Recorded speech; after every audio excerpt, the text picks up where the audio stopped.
Buenas tardes, chicos. Bienvenidos. Sé que están conectados súper juiciosos desde temprano y se conectaron muchos. Gracias por acudir a esta invitación tan linda.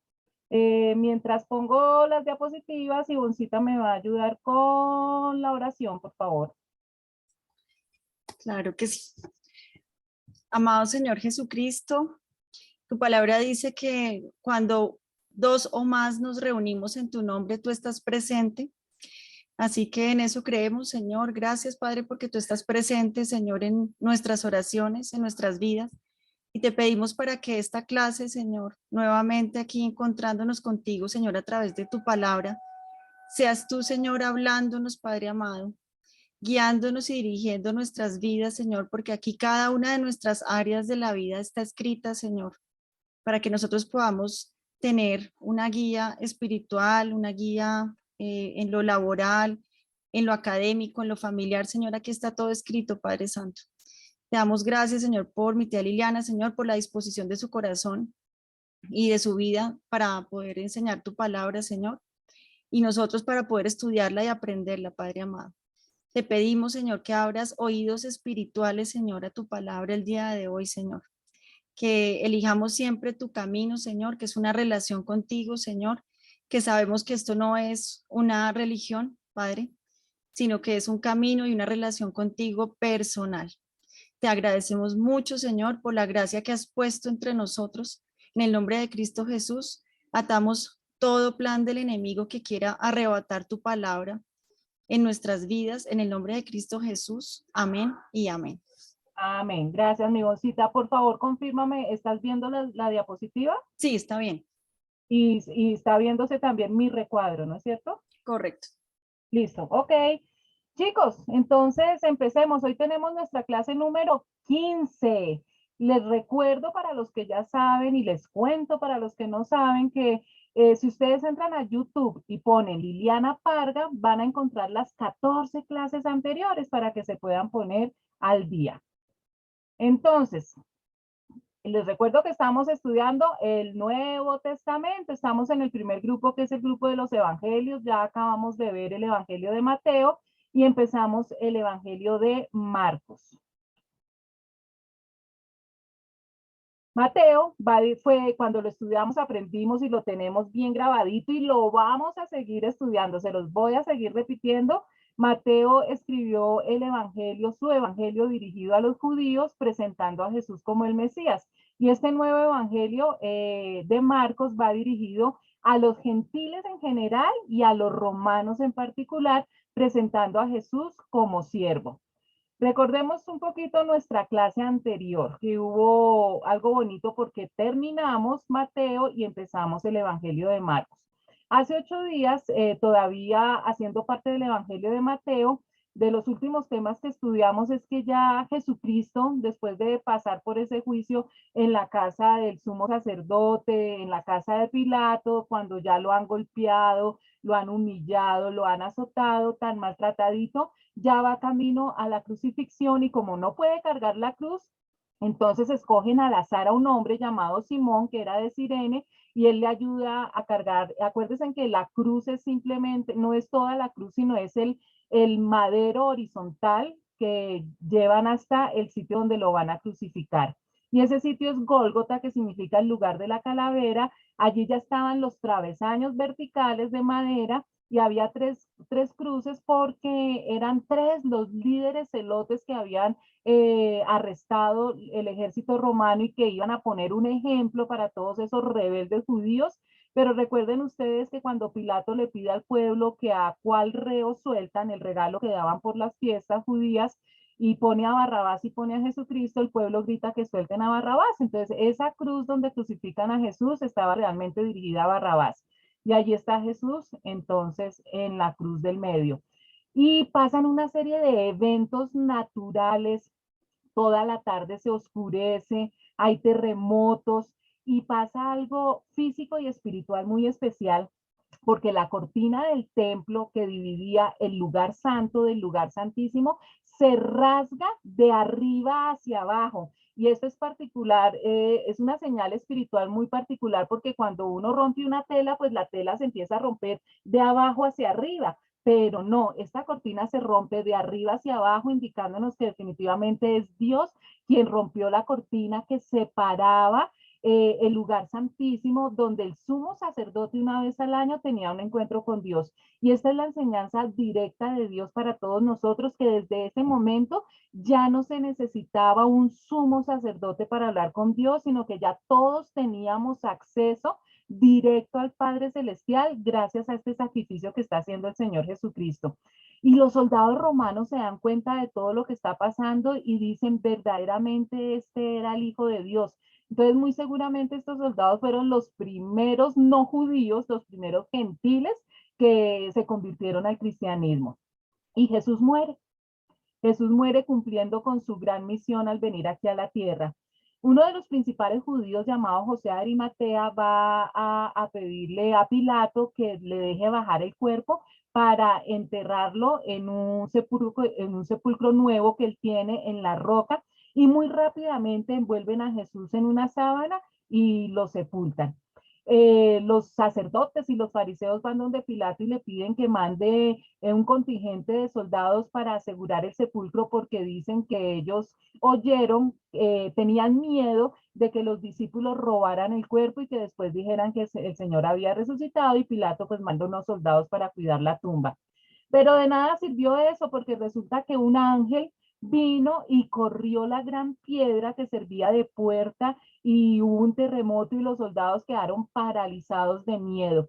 Y el ángel corrió la puerta, esta gran piedra que hacía de puerta, porque las mujeres el domingo en la mañana fueron a embalsamar el cuerpo del Señor Jesucristo, pero se encontraron con una tumba vacía. El ángel les dijo que fueran a contarle a los discípulos que Jesús había resucitado, y cuando ellas van de camino a encontrarse con los apóstoles, se encuentran con Jesucristo resucitado. Y efectivamente Jesús les dice que van a tener una cita en Galilea. Aprendimos algo muy importante esos 8 días, y es que realmente lo que nos habían enseñado de que Jesús había muerto un viernes y resucitado un domingo, no fue así, porque el mismo Jesucristo nos dice en Mateo capítulo 12, versículos 39 y 40, que él iba a estar en el corazón de la tierra durante 3 días y 3 noches. De la muerte a la resurrección iban a pasar exactamente 72 horas. Y hace 8 días vimos algo que mucha gente no conoce: la última semana del Señor Jesucristo aquí en la tierra antes de morir y de resucitar. Y recordábamos que el lunes fue el día que ocurrió la entrada triunfal a Jerusalén. Fue también el lunes el día que él volcó todas las mesas de los cambistas en el templo. El martes en la noche fue cuando se celebró la última cena, la noche de Pascua. Y a medianoche es cuando Jesús va a Getsemaní a orar, que tiene tanta angustia, y va a orar. A la madrugada del miércoles es cuando arrestan al Señor Jesucristo. En esa misma madrugada lo llevan a la casa de Caifás, el sumo sacerdote, y ya en la mañana del miércoles es cuando lo llevan ante Pilato y ya deciden que lo van a crucificar. Y efectivamente, entonces ese miércoles es cuando van camino hacia el Gólgota, crucifican al Señor Jesucristo, y la misma palabra de Dios nos dice que alrededor de las 3 de la tarde Jesús muere. Aprendimos que el jueves es un día festivo para los judíos conocido como el Gran Shabbat. Es una fiesta especial que se celebra dentro de la semana festiva, que es los panes sin levadura, y ese Gran Shabbat cada año cae en un diferente día, pero ese año en que murió Jesucristo, el Gran Shabbat cayó el jueves. Por eso el afán que tenía José de Arimatea y las mujeres de sepultar al Señor, y que solamente lo envolvieron en una sábana, porque ellos tenían que prepararse para el Gran Shabbat. Recuerden ustedes que los días judíos se cuentan de 6 de la tarde a 6 de la tarde, es decir, que el jueves realmente comienza el miércoles a las 6 de la tarde y termina el jueves a las 6 de la tarde. Entonces ya ellos en esos días santos no pueden hacer absolutamente nada. El viernes las mujeres van a comprar todas las especias para poder embalsamar al Señor Jesucristo, pero tienen que dedicarlo también a prepararse para el siguiente día, que es el sábado de reposo, el Shabbat común y corriente que ellos celebran cada semana. Es decir, que en esa semana de la muerte del Señor Jesucristo hubo dos Shabbat, el gran Shabbat que era el jueves y el Shabbat común y corriente, el día de reposo común y corriente que celebran todos los sábados. Recuerden ustedes que son 72 horas que Jesús dice que va a estar en el corazón de la tierra. De 3 de la tarde del miércoles a 3 de la tarde del jueves, 24 horas. Del jueves al viernes, 48 horas. Y del viernes al sábado, 72 horas. Es decir, que el Señor Jesucristo debió resucitar alrededor de las 3 de la tarde del sábado. Por eso es que cuando las mujeres van el domingo muy temprano, ya el sepulcro está vacío. Entonces aquí confirmamos que definitivamente el Señor Jesucristo muere es un miércoles alrededor de las 3 de la tarde. Y con este datico que es muy importante, terminamos de estudiar el Evangelio de Mateo y comenzamos con el Evangelio de Marcos, que se puede decir también que es el Evangelio de Pedro. Marcos no fue un discípulo directo del Señor Jesucristo como sí lo fue Mateo, pero Marcos recopiló todas las experiencias y el testimonio del apóstol Pedro y de otros testigos. Aprendimos también entonces, como lo dije al principio, que Marcos va dirigido a lectores romanos, presentando a Jesús como siervo. Y esto es muy importante entenderlo porque es un tipo de lectores totalmente diferente de Mateo. Mateo va dirigido a los judíos. Recuerden ustedes que los judíos están totalmente empapados del Antiguo Testamento y por eso Mateo siempre, la mayoría de las cosas que contó de Jesús, era comprobando que lo que Jesús hacía ya estaba profetizado en el Antiguo Testamento. Con Marcos no ocurre eso.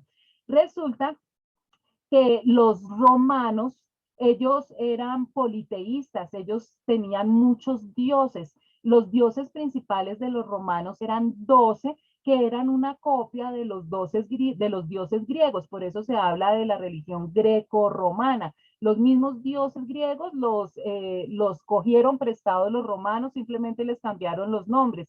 Y el dios principal pues que ellos seguían era Júpiter o Zeus, y a todos los dioses les tenían templo y los adoraban. Pero recuerden ustedes que esos dioses de la mitología romana, ellos se imaginaban a sus dioses como seres antropomorfos y los representaban así en pinturas y en esculturas que adoraban.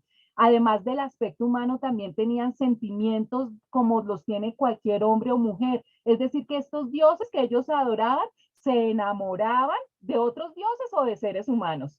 Se enfadaban, les daban unas iras y en medio de su ira podían acabar a los seres humanos, buscaban venganza. Consideraban, sin embargo, que existían diferencias entre dioses y humanos, ya que los primeros, o sea, los dioses, estaban dotados de mayor poder y de mayor belleza y capacidad de movimiento. Entonces eran unos dioses que actuaban según emociones humanas y eso era terrible. Entonces cuando Marcos les presenta un Dios que se hace hombre para servirnos a Jesús, un Dios siervo, pues para los romanos una novedad impresionante, porque ellos tenían en su mente un Dios que solamente hacía cosas para suplir sus caprichos y sus necesidades y no les importaba hacerle daño a los seres humanos. Y Marcos les presenta un Dios que viene a servirnos, a ayudarnos y a amarnos a los seres humanos. Entonces, para ellos fue una novedad. Y se van a dar cuenta que Marcos lo que más resalta en todo su evangelio precisamente son esos episodios del Señor Jesucristo que está compartiendo con la gente, que está sirviendo a la gente, que está sanando, que está consolando, que está ayudando, porque esa es la imagen que le quiere mostrar a los romanos, que el Dios verdadero es un Dios que ama a la raza humana totalmente diferente a lo que ellos durante tantos años venían creyendo. Entonces hay una gran diferencia entre la historia que cuenta Mateo de Jesucristo y la historia que cuenta Marcos de Jesucristo. Marcos no utiliza casi versículos del Antiguo Testamento porque pues los romanos no estaban familiarizados con el Antiguo Testamento ni les interesaba, Este es uno de los pocos. Marcos comienza hablando del Antiguo Testamento, de Isaías capítulo 40, versículo 3, que dice: voz que clama en el desierto, preparad un camino a Jehová, nivelad una calzada en la estepa, nuestro Dios. Recuerden que aquí está hablando de Juan el Bautista, entonces Marcos comienza hablando de Juan el Bautista, que es aquel personaje que desde antes de nacer ya estaba destinado a preparar el camino del Mesías. Después Marcos nos cuenta cómo Jesús va al desierto y es tentado, pero no nos cuenta detalles como si lo hace Mateo. Marcos no nos cuenta las 3 diferentes veces que fue tentado, sino que simplemente nos cuenta que va a ayunar al desierto. Marcos entonces después sigue con la elección de los primeros 4 apóstoles, de Simón y su hermano Andrés, y de Jacobo y de su hermano Juan, que también Mateo nos cuenta esta historia. Y ya la vimos cuando estudiamos Mateo. Y aquí algo muy bonito porque inmediatamente, Marcos solamente nos cuenta eso muy por encimita, empieza a decirnos que Jesús acostumbraba a ir a la sinagoga. Recuerden que la sinagoga es el templo donde se reúnen los judíos cada sábado, porque el día de reposo, el día sagrado para los judíos era sábado, y que Jesús entonces va a la sinagoga para enseñar la palabra de Dios. Y las personas que ese sábado fueron a la sinagoga a, hablar a oír hablar a Jesucristo, a oírle su enseñanza, nos decía la palabra de Dios que empezaron a sentir algo en su corazón, algo diferente, que este maestro, este rabino era diferente a todos los demás maestros que ya habían estado ahí en la sinagoga, que hablaba con autoridad, que hablaba con poder, pero al mismo tiempo hablaba con un amor impresionante. Y cuando el Señor Jesús está enseñando en la sinagoga, dice que un hombre endemoniado empieza a alterarse, empieza a gritar, y el Señor Jesús entonces lo sana, lo libera del demonio que tiene. Y la gente se queda muchísimo más asombrada porque no habían visto ese poder que una persona, que un maestro, que un rabino pudiera mandar sobre los espíritus malignos. Entonces, no solamente estaban oyendo una palabra de Dios potente, sino que también estaban viendo señales súper potentes. Después Marcos nos cuenta que se va a la casa de Pedro, porque Jesús se queda mucho en la casa de Pedro y sana a la suegra, que esto también nos lo cuenta Mateo. Pero Mateo no nos cuenta algo, que estando Jesús en la casa de Pedro, ya después de estar todo un día predicando en la sinagoga y sanando enfermos, empieza a llegar a la casa de Pedro una cantidad de gente buscando al Señor Jesucristo. Jesús siempre les advertía a todos los que sanaba que no contaran, pero no le hacían caso. ¿Y por qué no quería el Señor Jesús que contaran? Porque Jesús no quería que lo siguieran a él por los milagros que hacía, sino por las palabras que él estaba enseñando, esa nueva enseñanza que estaba surgiendo de que se arrepintieran porque el reino de Dios ya había llegado y no que lo siguieran por las cosas que hacía, sino por lo que decía. Pero los que sanaban nunca obedecieron y entonces mucha gente empezó a tocar en la casa de Pedro, no para oír lo que Jesús quería decirles, sino para que los tocara y los sanara.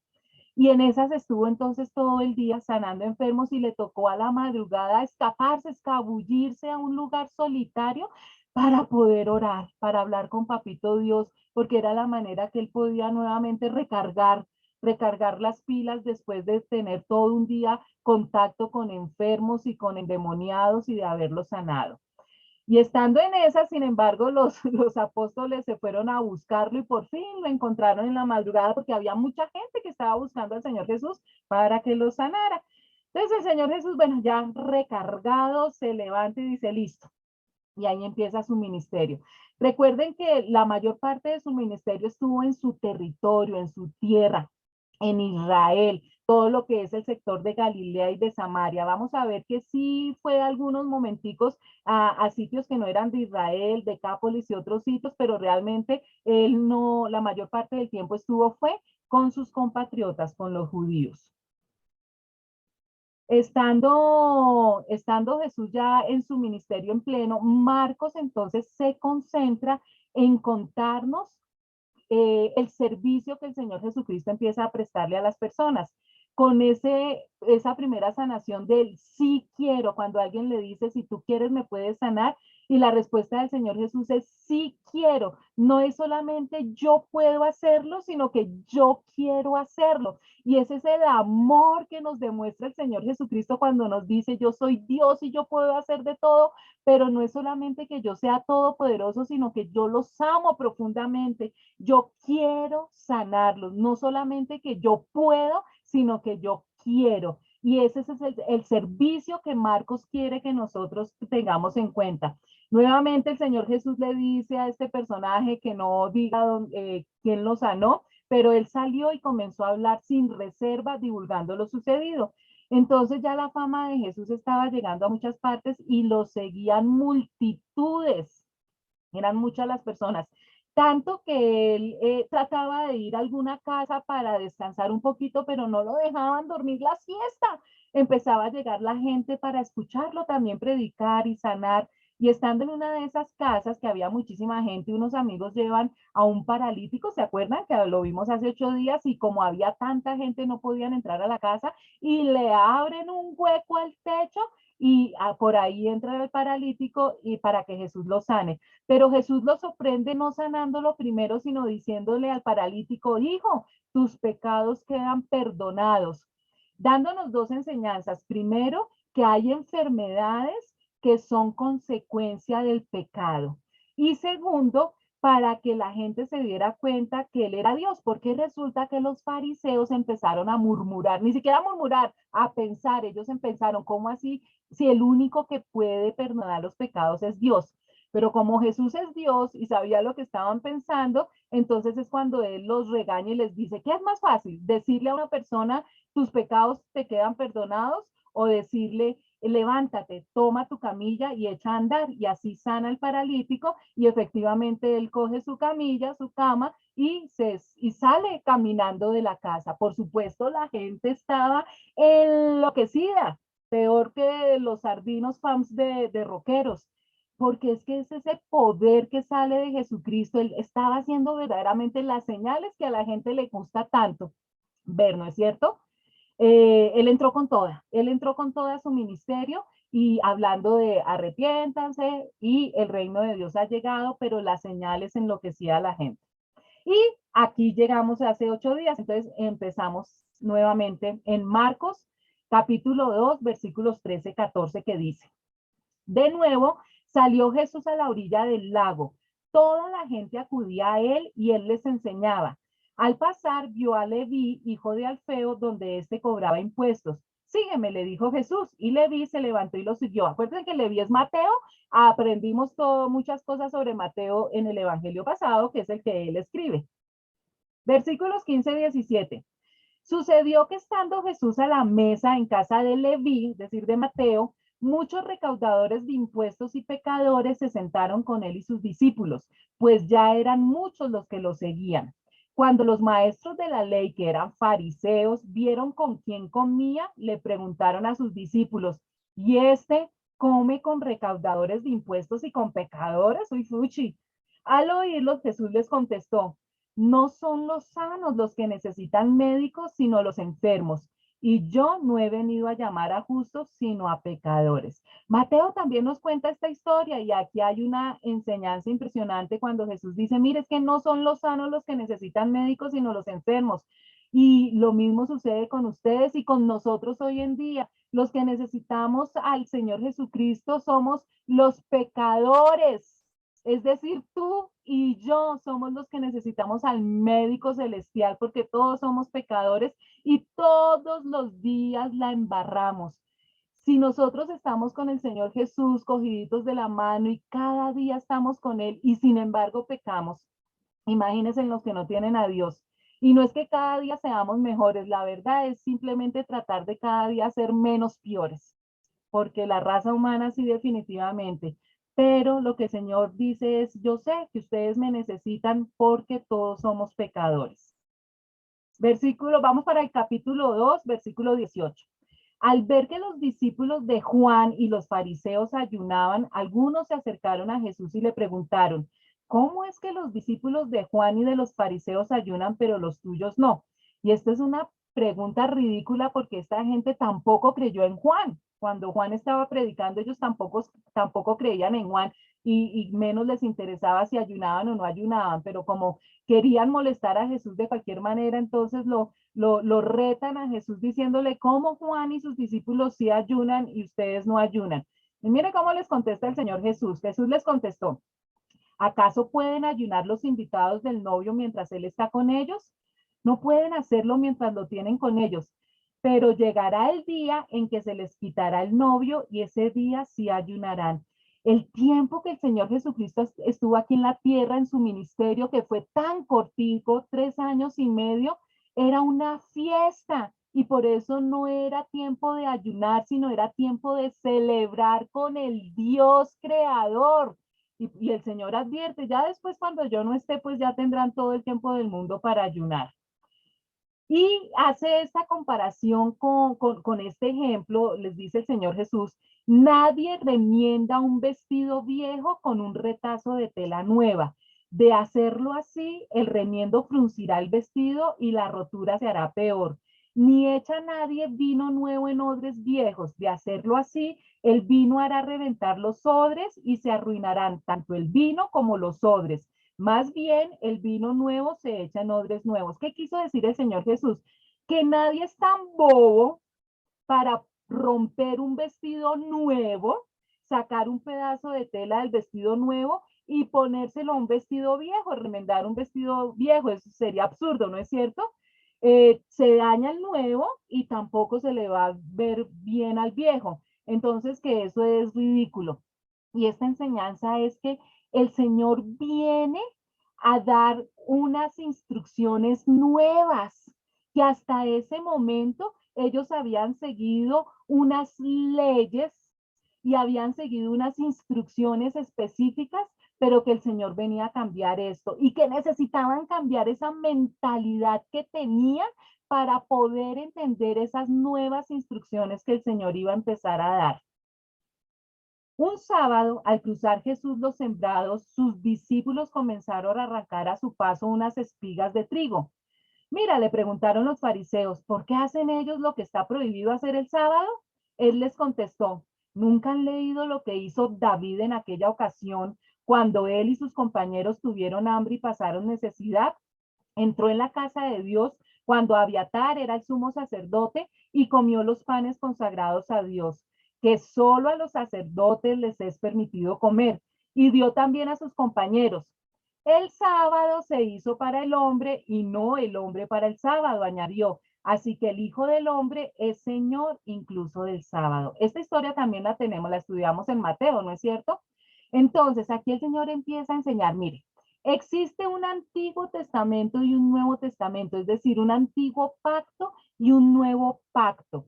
Estaba bien cuando estaban ustedes tratando de cumplir ese antiguo pacto, esa cantidad de leyes que había. Recuerdan ustedes que no es solamente el decálogo, los 10 mandamientos, sino que la ley mosaica consistía de 613 mandamientos, más las añadiduras que para ese tiempo ya los fariseos y los maestros de la ley habían hecho. Y nadie, absolutamente nadie podía cumplir todas esas leyes, era imposible. Por eso ese sistema de agradar a Dios a través de la ley tenía que terminar, porque absolutamente nadie lo había logrado. ¿Hasta cuándo? Hasta que llegó el Señor Jesucristo. Él fue el único que logró hacerlo y por eso a partir de él se cambia ese antiguo pacto y empieza un nuevo pacto. La escritura nos lleva al verdadero sábado. Aquí entonces toda cosa que Jesús está haciendo para indicarles que el antiguo pacto ya no va más, como por ejemplo guardar el sábado, él con sus respuestas les está diciendo, eso empieza a cambiar desde ahora. Entonces, la escritura, cuando Jesús habla de eso, nos lleva a un verdadero sábado, a un verdadero descanso. Acuérdense que el Shabbat es un día de reposo.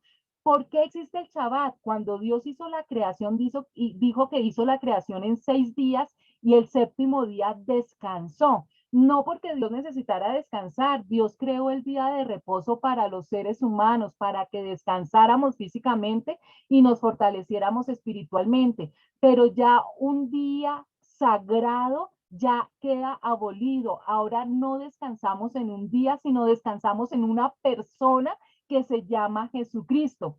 Entonces el sábado queda obsoleto y no es requisito para el cristiano convertido a Cristo, porque ya no son los objetos, ni las cosas, ni los días los sagrados, sino que el sagrado es Jesucristo. Ya todo lo que en el antiguo pacto reposaba en objetos o en días, en ceremonias, en fiestas religiosas, ya eso no es, porque ya todo descanso y todo va a caer en la persona del Señor Jesucristo. Y eso es lo que Jesús está tratando de enseñarles a toda esa generación que tuvo la fortuna de vivir en la primera venida del Señor Jesús.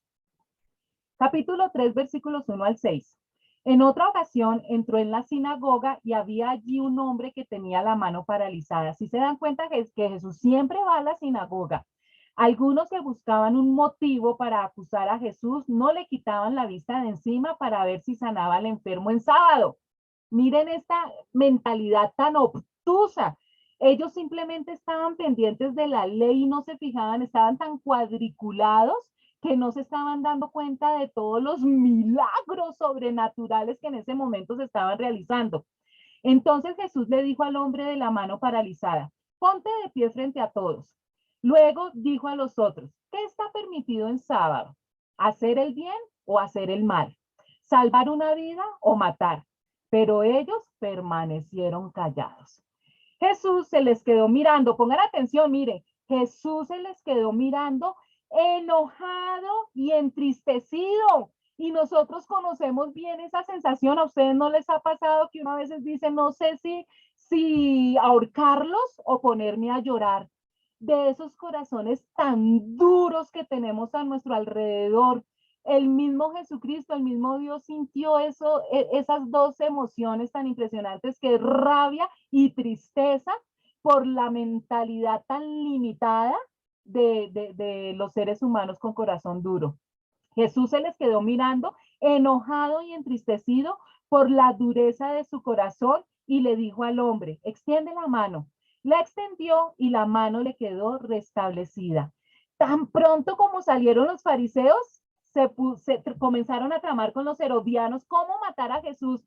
En vez de estar felices, miren, un hombre que llevaba enfermo toda su vida, este hombre de Dios lo sanó, qué alegría, qué dicha, qué milagro, ¿no? ¿Cómo sería la dureza de corazón y la maldad que tenían estos hombres adentro, que no veían absolutamente nada bueno en Jesús después de todo lo que estaba haciendo? Y les dice, ¿es lícito en sábado hacer el bien en vez del mal, salvar una vida en vez de destruirla?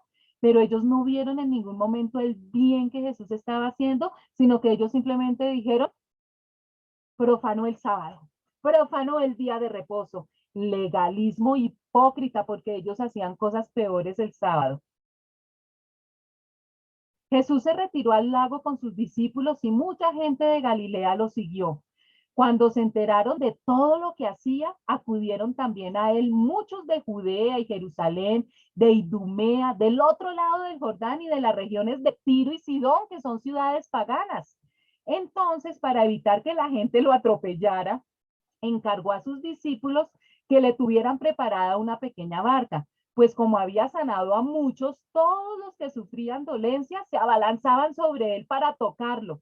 Además, los espíritus malignos, al verlo, se postraban ante él gritando, tú eres el Hijo de Dios. Pero él les ordenó terminantemente que no dijeran quién era él.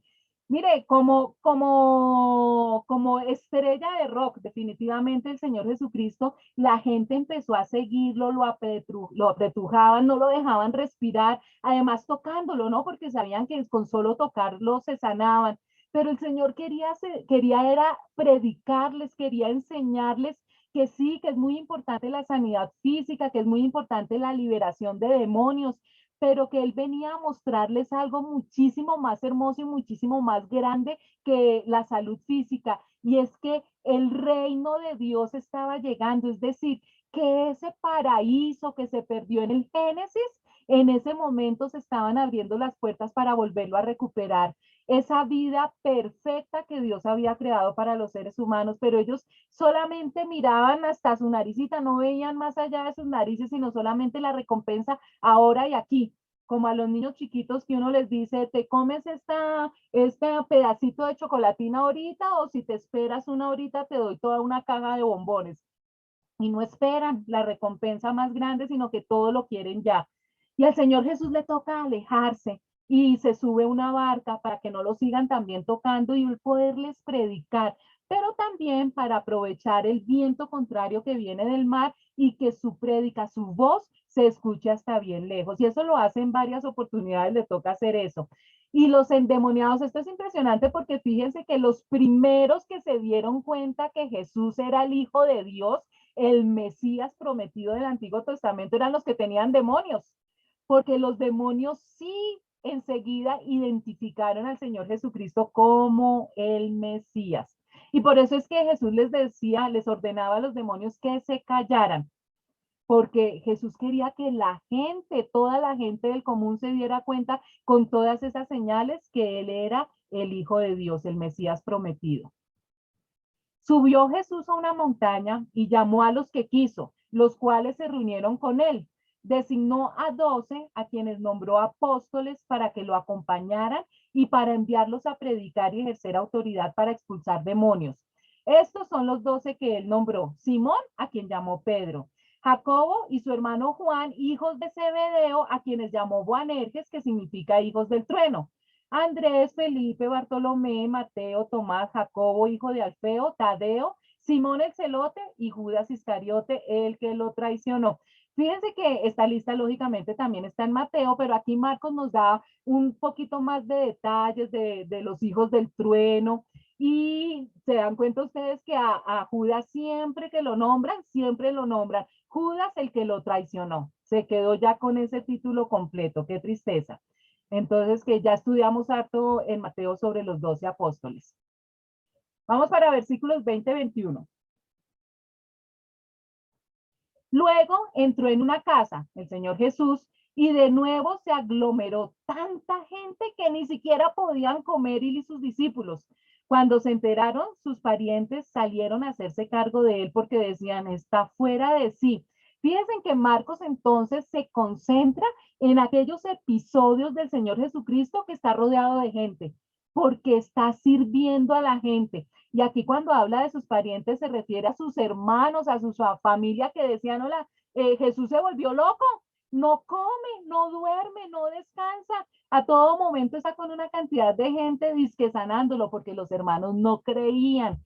Y entonces dijeron, se volvió loco. Bienaventurados los locos de amor, porque Jesús sí no estaba durmiendo bien, no estaba comiendo bien, no estaba descansando, pero todo eso lo estaba haciendo por amor, porque Él se convirtió en un siervo para los seres humanos. Los maestros de la ley que habían llegado de Jerusalén decían, está poseído por Belcebú, expulsa a los demonios por medio del príncipe de los demonios. Belcebú era un dios filisteo pagano que también se le conoce como el señor de las moscas, el señor de las cosas asquerosas. O sea, lo que estaban diciendo los maestros de la ley era algo terrible, como estaban comparando al Señor Jesucristo, diciendo, mejor dicho, que él era un siervo, que Jesús era un siervo del Señor de las moscas. Por eso mire lo que pasa. Entonces Jesús los llamó y les habló en parábolas. ¿Cómo puede Satanás expulsar a Satanás? Si un reino está dividido contra sí mismo, ese reino no puede mantenerse en pie. Y si una familia está dividida contra sí mismo, esa familia no puede mantenerse en pie. Igualmente, si Satanás se levanta contra sí mismo y se divide, no puede mantenerse en pie, sino que ha llegado a su fin. Ahora bien, nadie puede entrar en la casa de alguien fuerte y arrebatarle sus bienes a menos que primero lo ate. Solo entonces podrá robar su casa. Les aseguro que todos los pecados y blasfemias se les perdonará a todos por igual, excepto a quien blasfeme contra el Espíritu Santo. Este no tendrá perdón jamás. Es culpable de un pecado eterno. Es que ellos habían dicho, tiene un espíritu maligno. ¿Ustedes sí sabían eso? ¿Sabían que hay un pecado que no tiene perdón? El único pecado que Dios no perdona Es la blasfemia contra su Espíritu Santo, la cual es atribuirle al diablo la obra del Espíritu de Dios. ¿Qué es lo que pasa? Cuando nosotros empezamos a evangelizar, es decir, cuando cumplimos la gran comisión, cuando empezamos a contarles a otras personas el plan de salvación, el plan de redención, cuando empezamos a contarles a otras personas que nosotros perdimos algo, pero que a través de Jesucristo lo podemos recuperar, nosotros podemos hacer eso gracias a la tercera persona de la Trinidad, es decir, al Espíritu Santo que habita en nosotros. Entonces, nosotros no es por nosotros mismos como ser humano, como Liliana, como Ivonne, no es porque seamos los duros y empecemos a evangelizar y a contarle a todo el mundo las buenas de salvación. Es el Espíritu Santo que habita en nosotros, los que pone en nosotros el querer como el hacer y el que habla a través de nuestra boca. Entonces, cuando al Señor Jesucristo le dicen, no, usted no está hablando por Dios, sino está hablando por Satanás, ese es el pecado que no se perdona. El pecado imperdonable es rechazar a Jesucristo, rechazar al Espíritu Santo, que es el que nos guía a la verdad, es rechazar a Jesucristo y ese pecado no se perdona. Quien rechace a Jesucristo se va a condenación eterna. Y eso es bien grave y bien delicado y bien triste. Versículos 31-35.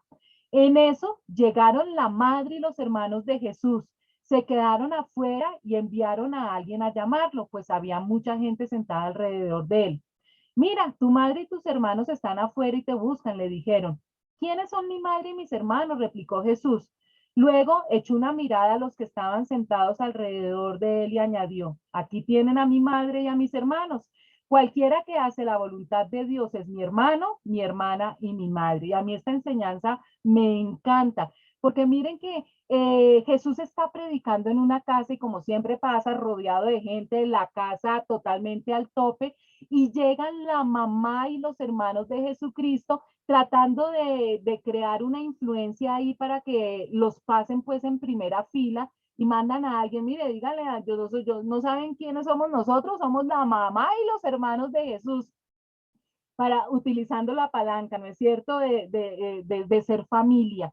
Pero Jesús los deja callados, porque Jesús les dice, mire, aquí no valen los lazos de sangre. Y esto es muy importante. Ustedes se han caído en cuenta que lo único que los seres humanos no podemos escoger es en qué país nacemos y la familia que tenemos.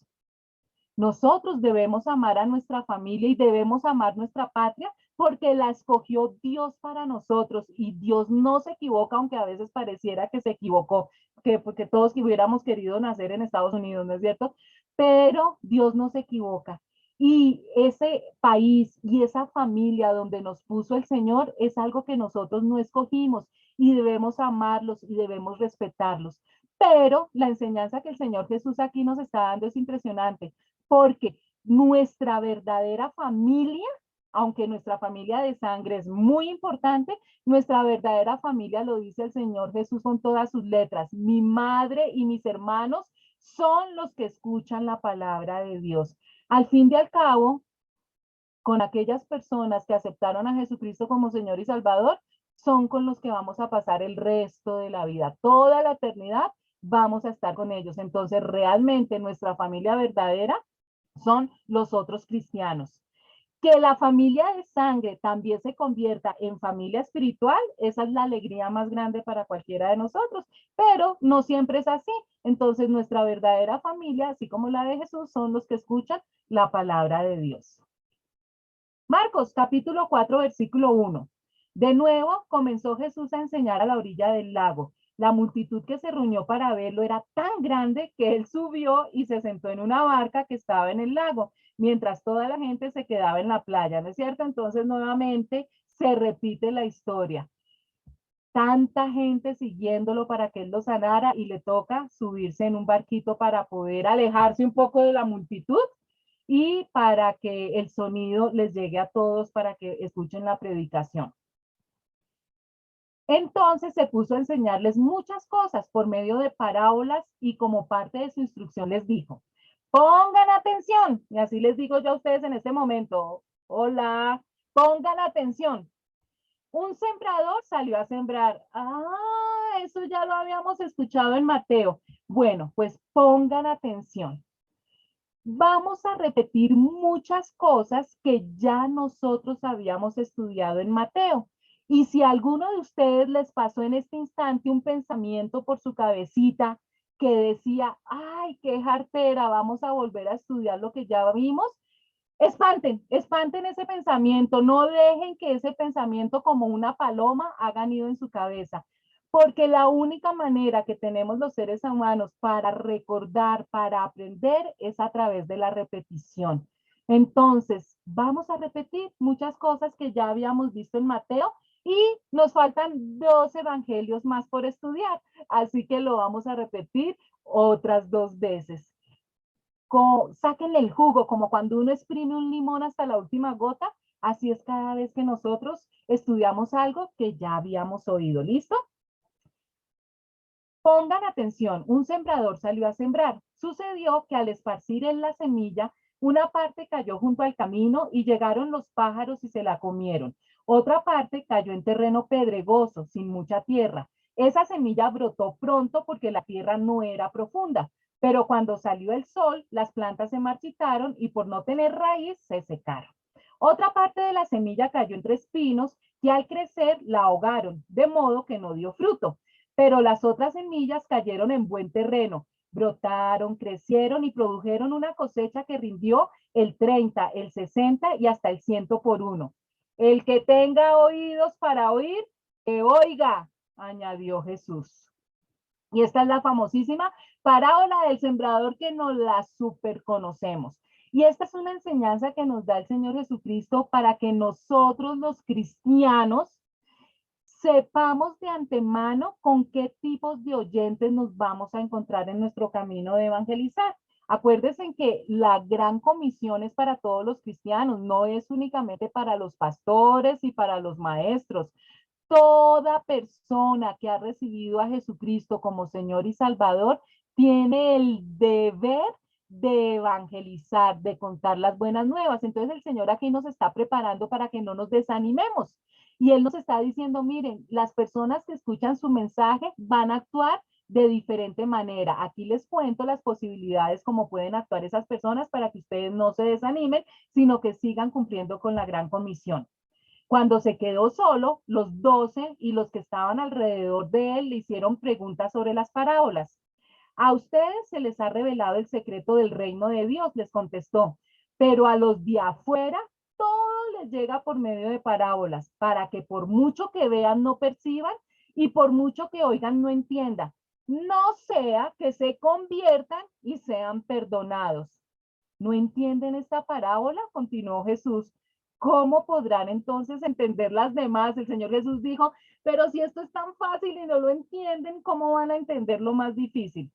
Recuerden ustedes que el Señor empieza a hablar por parábolas, porque parábolas es una figura literaria utilizada para enseñarle a los niños. Es para hacer más fácil un relato. Por eso Él dice, a ustedes se les concede conocer los misterios del reino y yo les voy a contar cómo se le habla a un niño para que entiendan. Y sin embargo, la gente no entendía. ¿Por qué?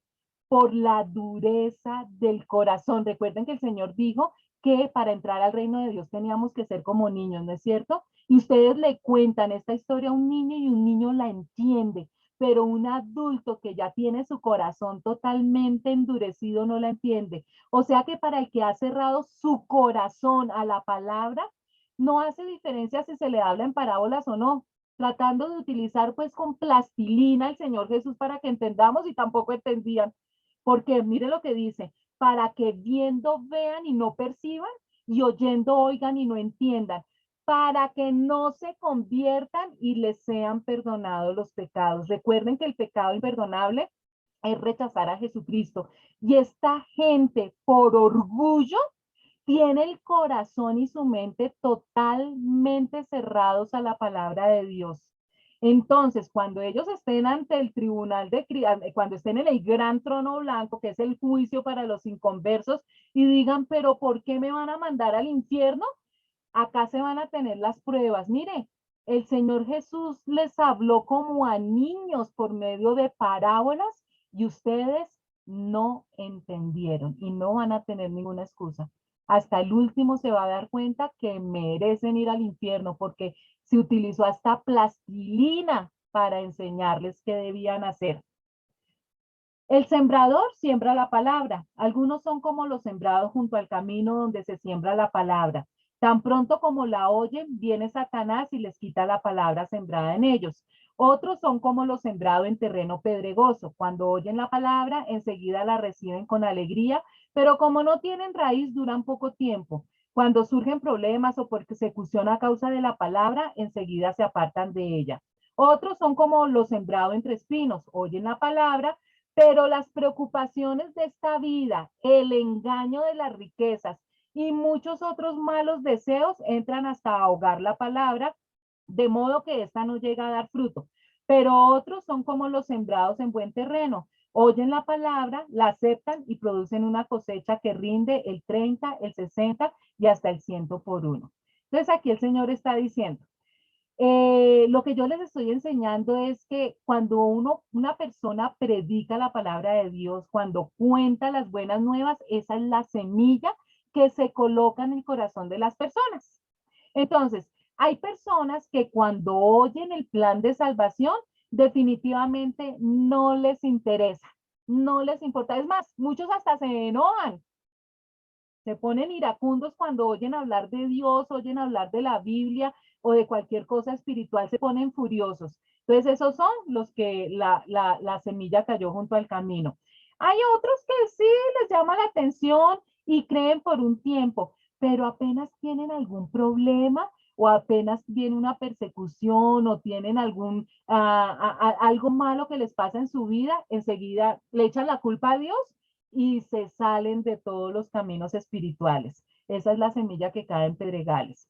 Hay otras personas que les encanta oír la palabra de Dios, van a la iglesia por un tiempo, pero les gusta más el mundo. Cuando les sale un buen trabajo, se olvidan totalmente de ir a la iglesia.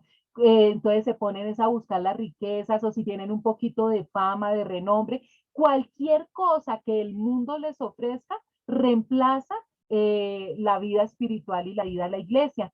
Entonces al final ellos también se van. Pero hay desafortunadamente no es un porcentaje muy alto que cae en buen terreno y son aquellas personas que tenemos un nuevo nacimiento. Y dice que cuando la semilla cae en este corazón, donde hay un nuevo nacimiento, es decir, que creemos y recibimos a Jesucristo como Señor y Salvador, nosotros multiplicamos también esa semilla hasta el 100 por uno.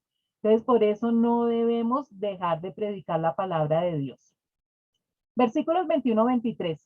También les dijo, ¿acaso se trae una lámpara para ponerla debajo de un cajón o debajo de la cama? ¿No es por el contrario para ponerla en una repisa? No hay nada escondido que no esté destinado a descubrirse, tampoco hay nada oculto que no esté destinado a ser revelado. El que tenga oídos para oír, que oiga. Recuerdan que en Mateo también estudiamos esto, que nosotros los cristianos somos como la luz, no somos como, sino que somos la luz del mundo. El mundo está en oscuridad, está en tinieblas. Satanás tiene una venda gruesísima en las personas que no quieren saber nada de Dios, que solamente van detrás de las riquezas, van detrás de la fama, van detrás de la satisfacción, de la sensación de bienestar, del éxito, de la felicidad y se dejan engañar fácilmente y no quieren saber de nada espiritual y viven temerosos, viven ansiosos, viven preocupados por todo lo que viene, la inflación, las guerras, las epidemias y viven asustados, pero no quieren saber nada de Dios. Y aquí el Señor nos dice, el que tenga oídos para oír, que oiga. Escuchar con obediencia la voz de Dios exige ofrecer resistencia a todas las demás voces que compiten por atraer nuestra atención. Mientras el Señor Jesucristo nos está diciendo, vengan conmigo, vienen cosas muy malas, pero vengan conmigo que yo los voy a proteger.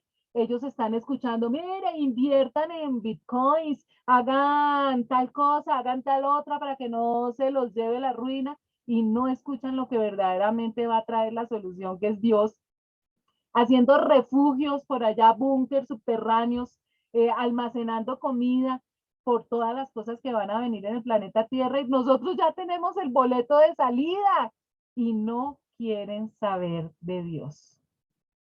Pongan mucha atención, añadió. Con la medida que midan a otros, se les medirá a ustedes, y aún más se les añadirá. Al que tiene, se le dará más. Al que no tiene, hasta lo poco que tiene, se le quitará. También habíamos estudiado eso, ¿no es cierto? Y es que el Señor nos dice que nosotros los cristianos debemos tener una actitud piadosa, pensar antes que hablar, lo que nos enseña Efesios. Antes, sed bondadosos unos con otros, misericordiosos, perdonándonos unos a otros como Dios también os perdonó a vosotros en Cristo.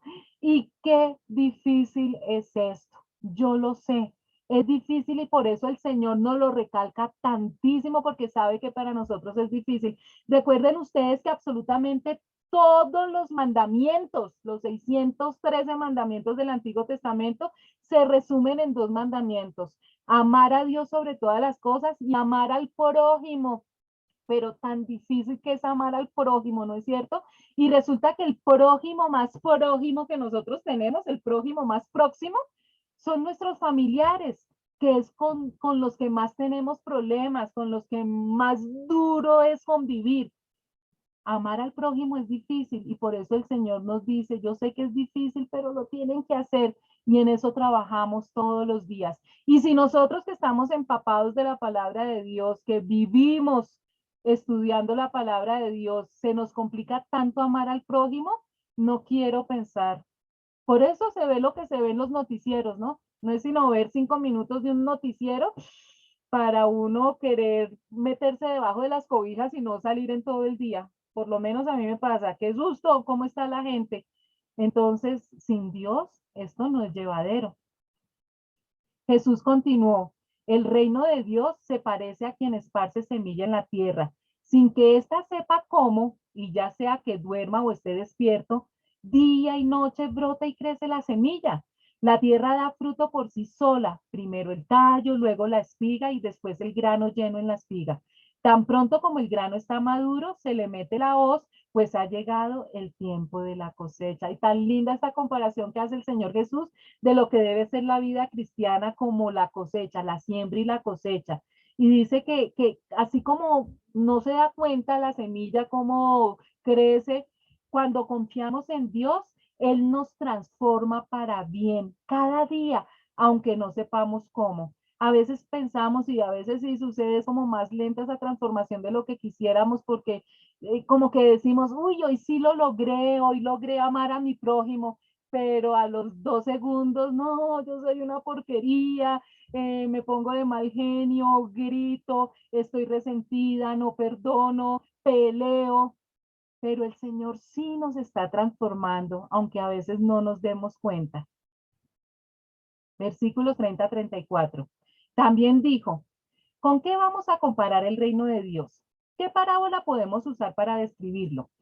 Es como un grano de mostaza. Cuando se siembra en la tierra es la semilla más pequeña que hay, pero una vez sembrada crece hasta convertirse en la más grande de las hortalizas y echa ramas tan grandes que las aves pueden anidar bajo su sombra.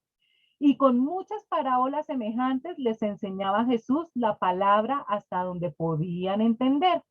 No les decía nada sin emplear parábolas, pero cuando estaba solas con sus discípulos, les explicaba todo. Acuérdense, en la parábola que era la explicación para los niños. Y aquí nos está también comparando nuestra vida cristiana con un granito de mostaza.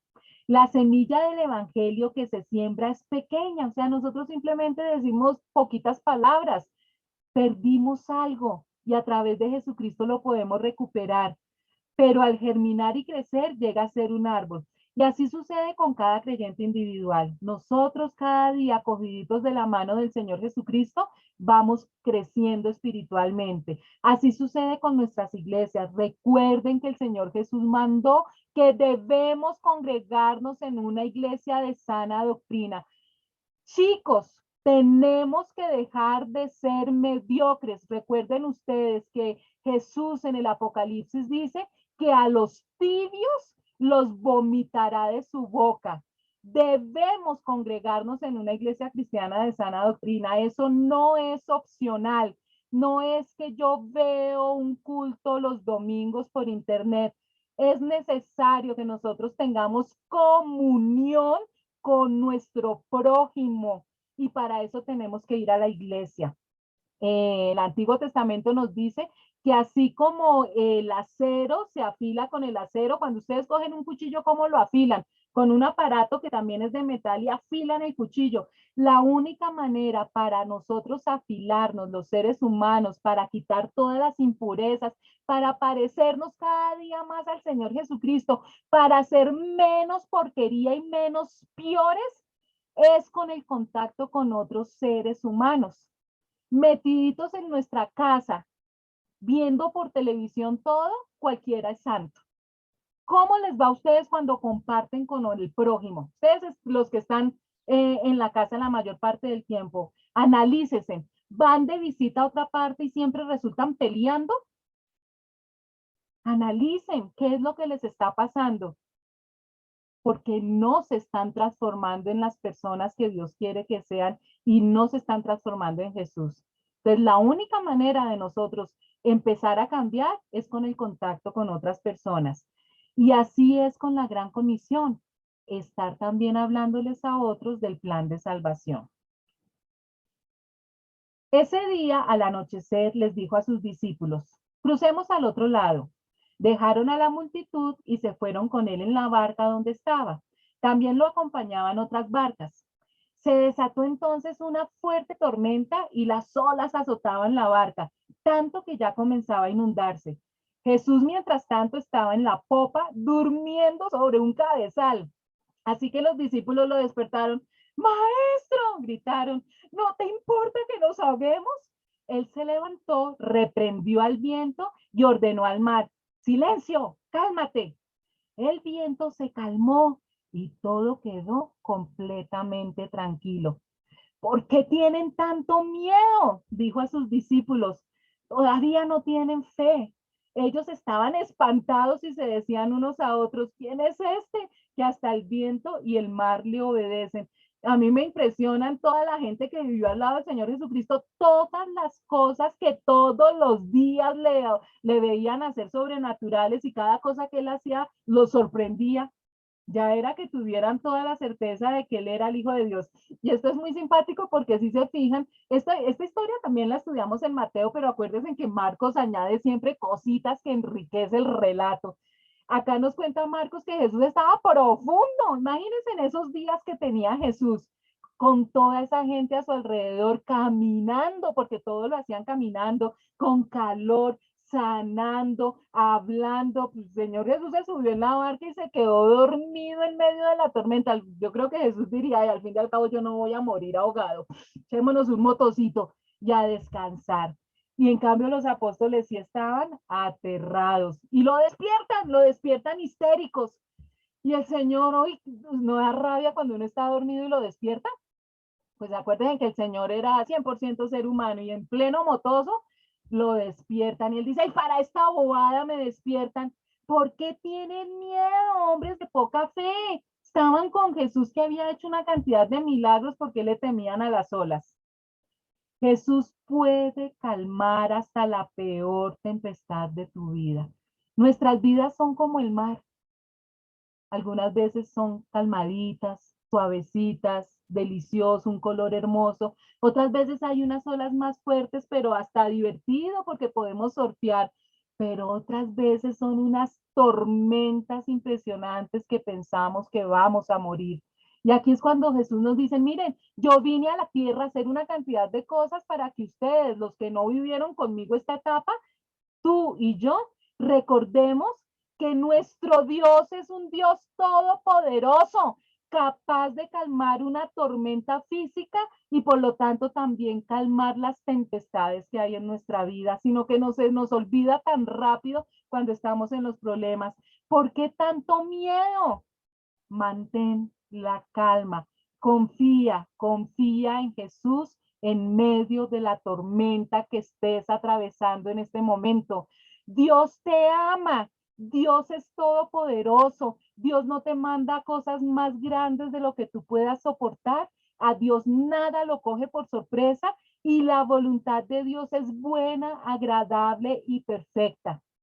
No importa lo que estés pasando, tienes que confiar en el Señor. Y esto es lo que nos ayuda a recordar lo que Él hizo cuando estuvo aquí en la tierra y todas las palabras y las promesas. Por eso es tan importante todos los días, todo el tiempo que sea posible nosotros estar estudiando el manual de instrucciones. Capítulo 5, versículos 1 al 5. Cruzaron el lago hasta llegar a la región de los Gadarenos. Tan pronto como desembarcó Jesús, un hombre poseído por un espíritu maligno le salió al encuentro de entre los sepulcros. Este hombre vivía en los sepulcros y ya nadie podía sujetarlo, ni siquiera con cadenas. Muchas veces lo habían atado con cadenas y grilletes, pero él los destrozaba y nadie tenía fuerza para dominarlo. Noche y día andaba por los sepulcros y por las colinas gritando y golpeándose con piedras. Mateo también nos había contado esta historia, pero Marcos nos cuenta más detallitos. En Marcos, chismosito nos cuenta, no mentira, él nos cuenta más detalles de la historia, porque acuérdense que Marcos quiere que nosotros veamos a ese Jesús que sirve.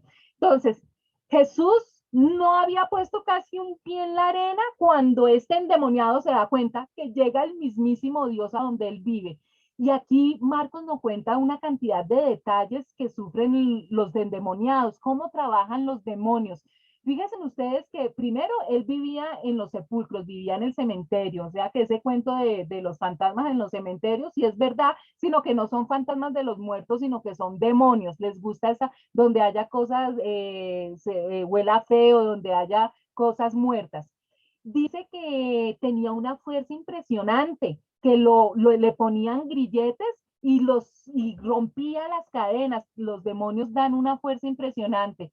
Y no solamente hacía la vida del personaje terrible, del personaje que tenían los demonios, sino que también estaba dañando la vida de todos los habitantes de la zona porque dice que subía a la ciudad, subía al pueblo también para gritar y amenazar y pues una vida espantosa. Y es en el momento en que llega Jesús que él se da cuenta, el endemoniado. Cuando vio a Jesús desde lejos, el endemoniado, corrió y se postró delante de él. ¿Por qué te entrometes, Jesús, hijo del Dios Altísimo? Gritó con fuerza.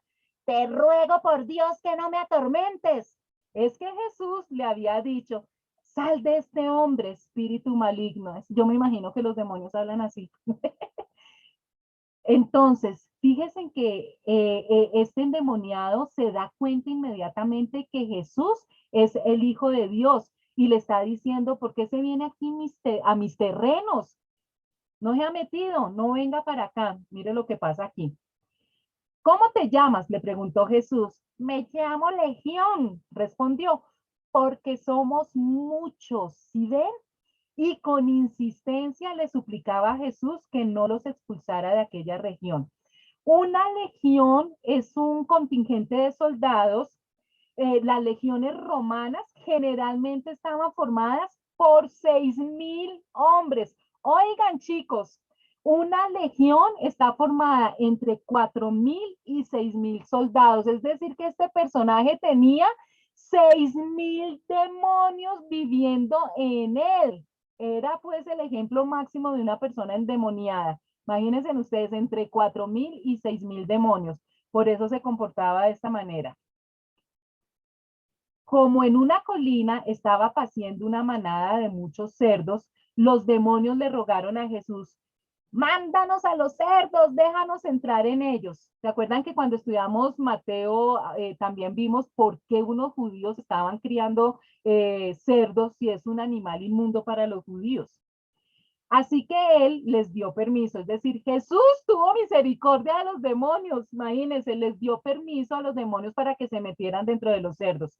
Cuando los espíritus malignos salieron del hombre, entraron en los cerdos, que eran unos 2,000, y la manada se precipitó al lago por el despeñadero y allí se ahogó. Ahorita no es el momento porque es una clase especial hace parte de la guerra espiritual y de cómo trabajan los demonios. Los demonios se sienten seguros y felices cuando están dentro de un cuerpo, no importa si es de animal o de un ser humano, lógicamente ellos prefieren los seres humanos y por eso le piden a Jesús que los deje meter en los cerdos, pero los mismos demonios son los que hacen que los cerdos se vayan por el abismo y mueran para ellos volver a quedar libres y buscar cuerpos humanos donde meterse.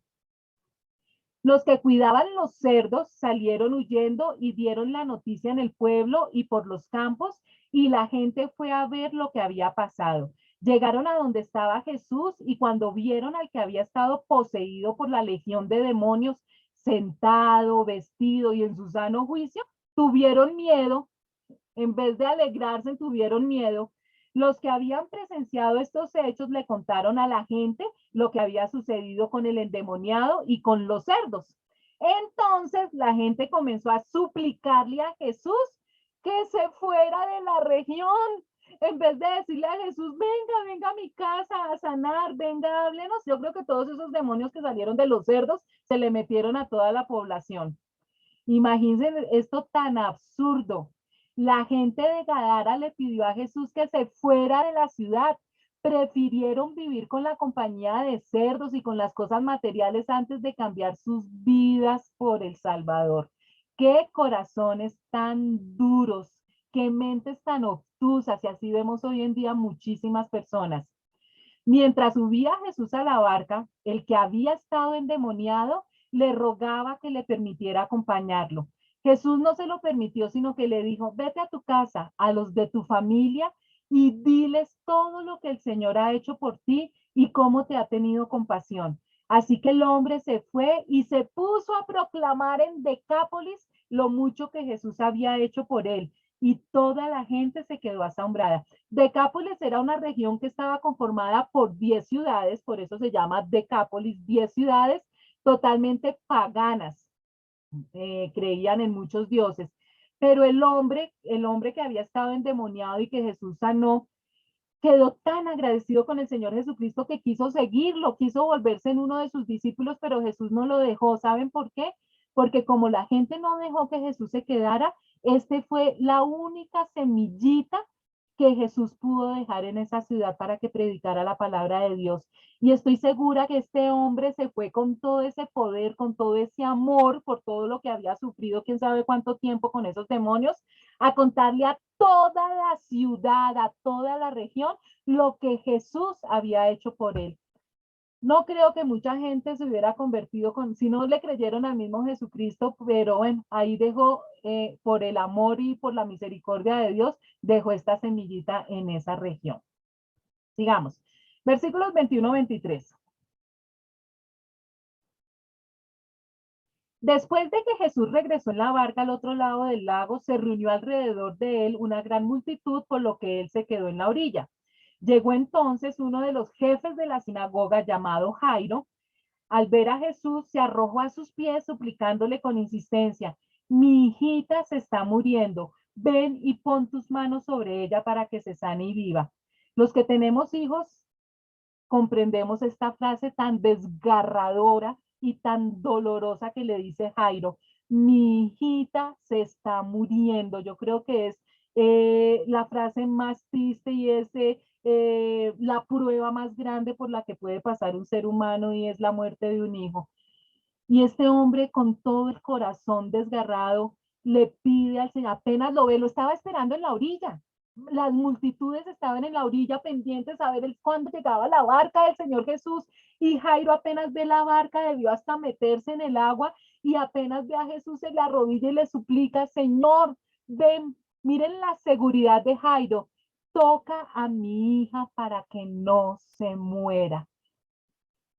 Jesús se fue con él y lo seguía una gran multitud, la cual lo apretujaba. Ay, no lo dejaba ni siquiera caminar. Y miren ese afán, ¿se imaginan ustedes el afán de Jairo? Y, úchale, quítele de ahí, háganle campo, campo a Jesús. Jesús viene a mi casa a sanar a mi hija, a salvarla. Había entre la gente una mujer que hacía 12 años que padecía de hemorragias. Había sufrido mucho a manos de varios médicos y se había gastado todo lo que tenía sin que le hubiera servido de nada, ya como que el seguro médico era como acá. Pues en vez de mejorar, iba de mal en peor. Cuando oyó hablar de Jesús, se le acercó por detrás entre la gente y le tocó el manto. Pensaba, si logro tocar siquiera su ropa, quedaré sana. Al instante cesó su hemorragia y se dio cuenta de que su cuerpo había quedado libre de esa aflicción. Miren seguidas esas muestras de fe, después de la incredulidad que Jesús acaba de vivir en toda una ciudad, ¿no es cierto? En toda una región de Cápolis. Qué refrigerio cuando llega nuevamente a su tierra y ve esas dos manifestaciones de fe tan impresionantes. La mujer con el flujo de sangre simplemente pensaba, si lo toco, yo ni siquiera tengo que hablarle, además que a escondidas porque una mujer que tenía hemorragia era totalmente aislada de la sociedad, llevaba 12 años sin poder ir a la iglesia, sin poder ir a una fiesta, totalmente aislada y con el malestar físico, logra tocarle la puntita del manto.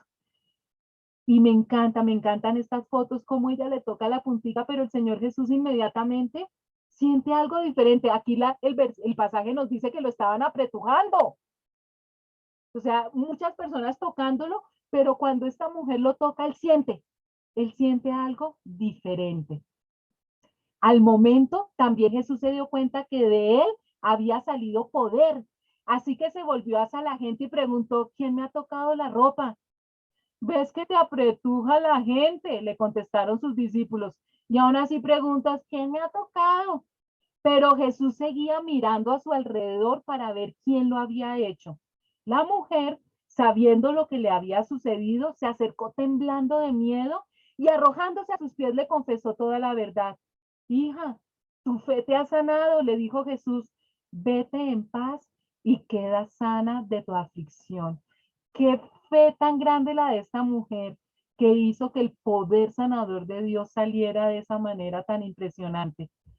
Y fíjense en cómo, ya yo les he comentado también que a mí me impresiona lo que le impresiona a Jesús. A Jesús, tengamos en cuenta que Jesús es Dios y a Jesús le asombran dos cosas únicamente. Le asombra la incredulidad y le asombra la gente. Y a uno también, ¿no es cierto? ¿Cómo es que esta gente viendo todas estas señales no creen en Jesús? Que es lo mismo que nos pasa hoy en día. ¿Cómo es posible con todas estas manifestaciones, con todas estas evidencias de un Dios que nos ama y todavía no creen?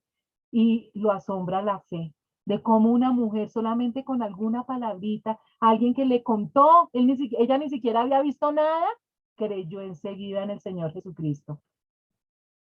Todavía estaba hablando Jesús cuando llegaron unos hombres de la casa de Jairo, jefe de la sinagoga, para decirle, ahora, recordemos que Jairo estaba en la orilla esperando al Señor Jesús y lo estaba llevando rápidamente a su casa porque su hijita se estaba muriendo.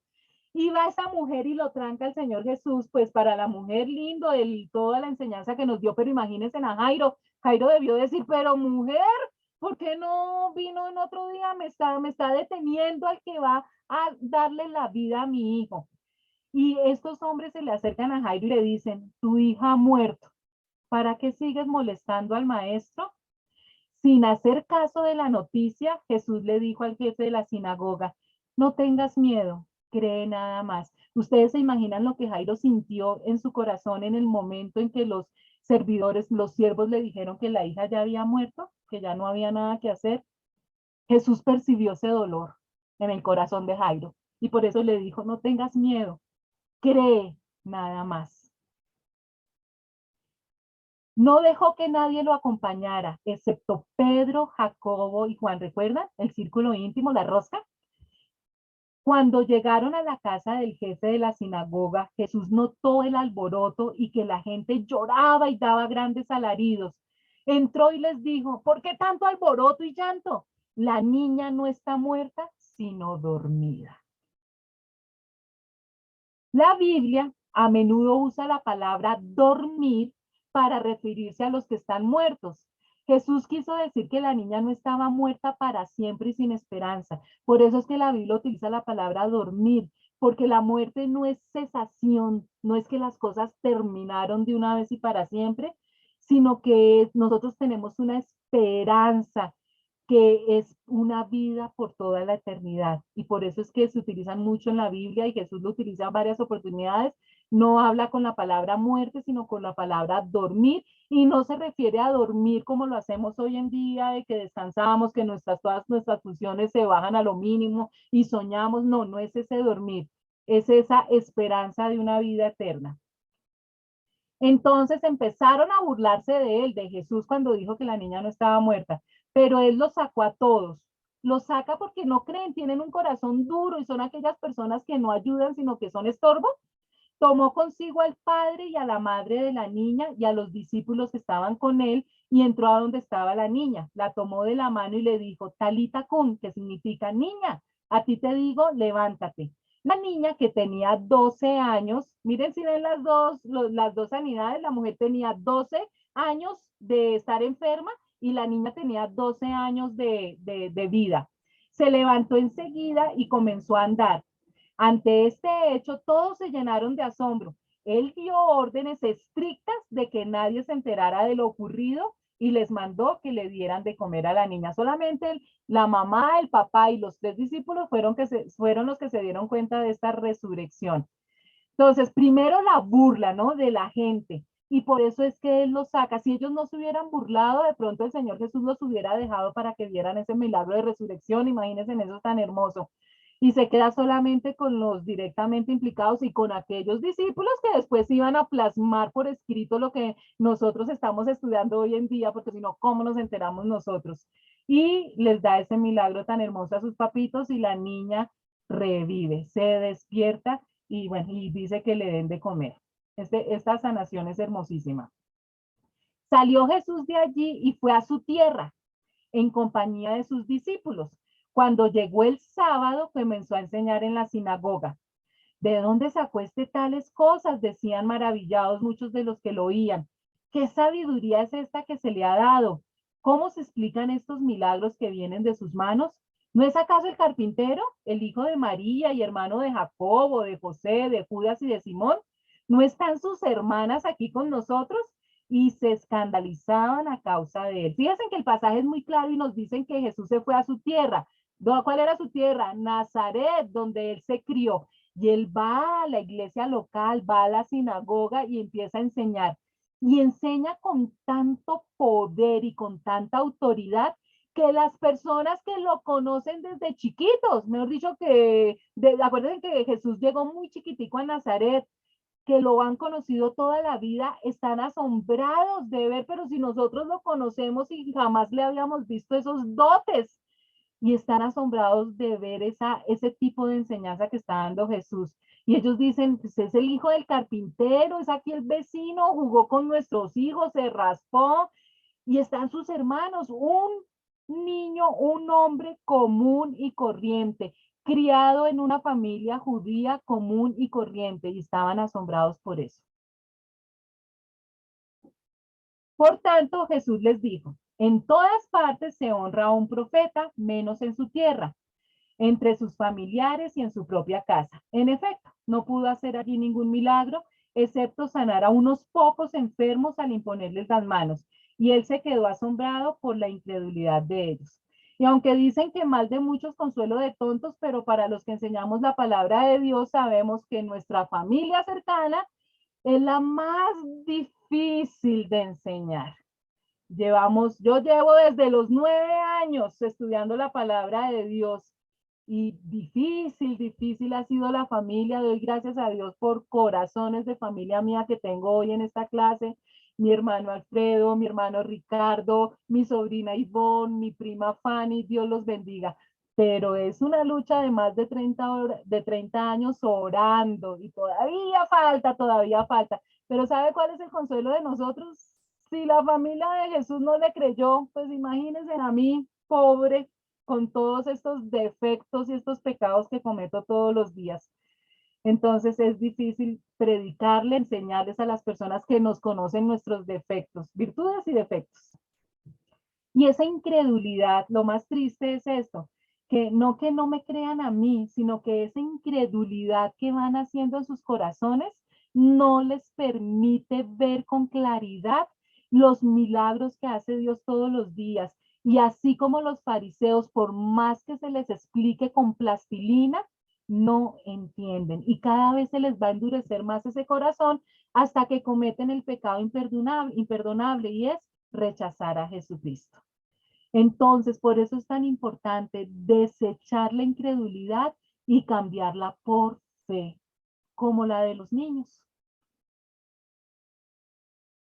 Chicos, faltan 5 minuticos, entonces vamos a dejar aquí porque pues todo no es tema nuevo porque todo es las mismas enseñanzas del Señor Jesucristo, pero creo que aquí hemos visto material que podemos poner en práctica en la semana. Ustedes que están en sus casitas cómodos, no es que se me engorden espiritualmente, sino que pongan en práctica todo lo que hemos aprendido porque no es fácil y la única manera de ejercitarnos espiritualmente es practicando. Así que chicos, muchísimas gracias. Espero que tengan una semana linda y muchas bendiciones. Que Dios los bendiga.